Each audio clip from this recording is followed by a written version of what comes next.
Hello बच्चों, इस video में सॉल्व करेंगे एटॉमिक स्ट्रक्चर का क्वेश्चन नंबर 30 जो एनसीईआरटी का है। क्वेश्चन क्या है? क्वेश्चन जो है क्वांटम नंबर से है। किससे है? क्वांटम नंबर से। और क्वांटम नंबर से इसमें सेट दिए गए हैं और इस सेट में ये बताना है कि कौन सा सेट जो है पॉसिबल है, कौन सा पॉसिबल नहीं है और क्यों नहीं है, रीजन भी बताना है। तो चलिए पहला सेट देखते हैं क्या दिया गया है। देखिए n=0 दिया है, l=0। क्या ये पहला सेट जो है पॉसिबल है? अगर नहीं है तो क्यों नहीं है ये भी बताना है। तो चलिए चेक करते हैं। देखिए n की वैल्यू क्या होती है? n होता है प्रिंसिपल क्वांटम नंबर। जो n की वैल्यू होती है, जो मिनिमम वैल्यू n की होती है वो 1 होती है। फिर क्या होगा 2, 3, 4, 5। इसका मतलब n की वैल्यू जो होता है 0 नहीं होता है। n की वैल्यू 0 कभी नहीं होता है। अगर n की वैल्यू 0 दिया है इसका मतलब यही हमको पता चल गया कि ये जो सेट है वो पॉसिबल नहीं है। भाई जब n ही 0 है तो n की वैल्यू जो मिनिमम वैल्यू होती है वो 1 होती है। मैक्सिमम कुछ भी 2, 3, 4, 5 कुछ भी हो सकता है, लेकिन मिनिमम क्या होती है? 1 होती है, 0 नहीं होती है। तो पहला सेट जो है हमारा ये पॉसिबल नहीं है। इसका मतलब क्या है? Not possible. क्यों नॉट पॉसिबल है? n क्या होता है? Does not equal to 0। n की वैल्यू क्या होनी चाहिए? मिनिमम 1 होनी चाहिए। क्लियर? तो पहला सेट जो है वो पॉसिबल नहीं है। चलिए दूसरा सेट देखते हैं। दूसरे में दिया है कि n की वैल्यू 1 दिया है। ठीक है, n की वैल्यू 1 होती है। भाई क्वांटम नंबर पढ़े तो पता है n की वैल्यू क्या होती है? 1 होती है। अगर n की वैल्यू 1 है तो l की वैल्यू 0 होता है। भाई l की वैल्यू क्या हो सकती है? पता होगा l की वैल्यू 0, 1, 2, 3। सब सेल की बात करेंगे s, p, d and f होता है। तो l की वैल्यू 0 हो सकती है। l की वैल्यू क्या है? 0 हो सकती है। तो इसका मतलब n=1 भी पॉसिबल है, 0 भी पॉसिबल। अगर l की वैल्यू 0 है तो m की वैल्यू 0 होता है, क्योंकि m की वैल्यू जो होती है वो l पर डिपेंड करती है। जानते हैं m की वैल्यू अगर कैलकुलेट करना है m= होता है -l 0 + l। अगर l की वैल्यू यहाँ 0 पुट करोगे तो ओवरऑल क्या मिलेगा? 0 मिलेगा। ये क्या होगा? ये भी पॉसिबल है। स्पिन की बात करेंगे, उसमें जो इलेक्ट्रॉन होते हैं या तो क्लॉकवाइज होंगे या तो एंटी क्लॉकवाइज हो सकते हैं। तो इलेक्ट्रॉन की स्पिन प्लस हाफ दिया है तब भी पॉसिबल है, माइनस हाफ दिया है तब भी पॉसिबल है। इसका मतलब ये क्या है? पॉसिबल है। कौन सा? जो सेकंड सेट दिया गया है फॉर क्वांटम नंबर्स का, ये क्या है?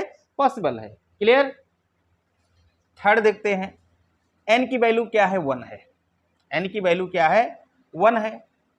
ये तो सही है, n की वैल्यू 1 है, ये क्या है? करेक्ट है। बट l की वैल्यू 1 है। अब दिमाग में आएगा l की वैल्यू यहाँ 1 दिया है, लेकिन ऐसा नहीं होता है। जो l की वैल्यू फाइंड करते हैं 0 to n-1 से करते हैं। कौन सा फार्मूला लगाते हैं? 0 to n-1। अब यहाँ n की वैल्यू अगर 1 रखोगे तो ओवरऑल क्या मिलेगा? 0। तो l की वैल्यू क्या होना चाहिए? 0 होना चाहिए। इसका मतलब ये क्या है? Not possible.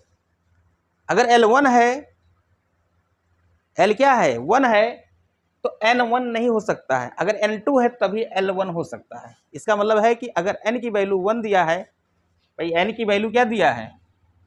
1 दिया है, तो l की वैल्यू क्या होता है? 0 to n-1। 0 होगा 2, यहाँ 1 पुट करेंगे 1, क्या मिलेगा? 0 और 1 - 1 0, मतलब ओवरऑल क्या मिल जाएगी? 0। तो l की वैल्यू क्या आएगा? 0 आ जाएगा। तो इसका मतलब कि यहाँ 0 होना चाहिए।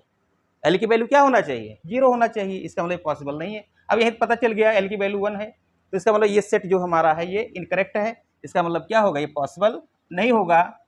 अगर ये 0 हो जाता तो ये भी 0 होगा। ये दोनों पॉसिबल है, l की वैल्यू 1 पॉसिबल नहीं है। इसका मतलब l क्या है? क्या होना चाहिए? Does not equal to 1। मतलब 1 नहीं होगा तो होगा क्या? l की वैल्यू क्या होना चाहिए? 0 होना चाहिए। l की वैल्यू क्या होना चाहिए? 0। तब ये सेट क्या होगा? पॉसिबल हो सकता है। तो ये सेट क्या है? हमारा पॉसिबल नहीं है। फोर्थ देखते हैं। n की वैल्यू 1 है, l की वैल्यू 0। ठीक है।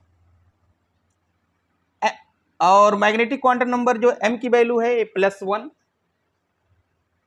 अगर l 0 है तो m क्या होगा? भाई 0 होगा। भाई +1 कहाँ हो सकता है? भाई m की वैल्यू जो होती है m की, ये -l 0 + l। अगर यहाँ l हमारा 0 है तो ओवरऑल m क्या मिलेगा? यहाँ 0 ही मिलेगा। तो ये क्या है? पॉसिबल नहीं है। m की वैल्यू क्या है? पॉसिबल नहीं है। तो ये भी क्या है? नॉट पॉसिबल होगा। इसका मतलब जो मैग्नेटिक क्वांटम नंबर है ये डज नॉट इक्वल टू 1 होगा। इसका मतलब इसकी वैल्यू क्या होनी चाहिए थी? यहाँ 0 होनी चाहिए, तो ये भी क्या है, पॉसिबल नहीं है। क्लियर। फिफ्थ देखते हैं, n equal to 3, l equal to 3, ये भी पॉसिबल नहीं है भाई। n equal to 3, l equal to 3 नहीं होगा, एक कम हो सकता है, एक से और ज्यादा कम हो सकते हैं। देखिए n की वैल्यू अगर 3 है तो l की वैल्यू क्या हो, 0 to n माइनस 1, मतलब एक कम हो सकता था, लेकिन यहाँ इक्वल दिया है तो ये पॉसिबल नहीं है। तो क्या लिखेंगे यहाँ, n, l दिया है, l does not equal to 3। Clear. 3 के इक्वल नहीं हो सकता है, क्या हो सकता है, 2 हो सकता है, 1 भी हो सकता है, 0 भी हो सकता है। नेक्स्ट देखेंगे लास्ट, n इक्वल टू 3 दिया, l इक्वल टू 1, ये भी सही है। अगर l इक्वल टू 1 है तो मैग्नेटिक क्वांटम नंबर 0 भी हो सकता है, ये भी पॉसिबल है, ये भी पॉसिबल है, भी ये तो होगा ही। इसका मतलब ये क्या है, ये पॉसिबल है, ये क्या होगा, पॉसिबल होगा। क्लियर। तो कौन कौन से पॉसिबल है इसमें, इसमें पॉसिबल है सेकंड और 6 क्या है, सेट ये पॉसिबल है, बाकी क्या है, नॉट पॉसिबल है। क्लियर। तो नोट करिए। तो वीडियो अच्छा लगे तो वीडियो को लाइक करें, शेयर करें, और चैनल पर पहली बार विजिट कर रहे हैं तो चैनल को सब्सक्राइब करना ना भूलें। Thanks for watching.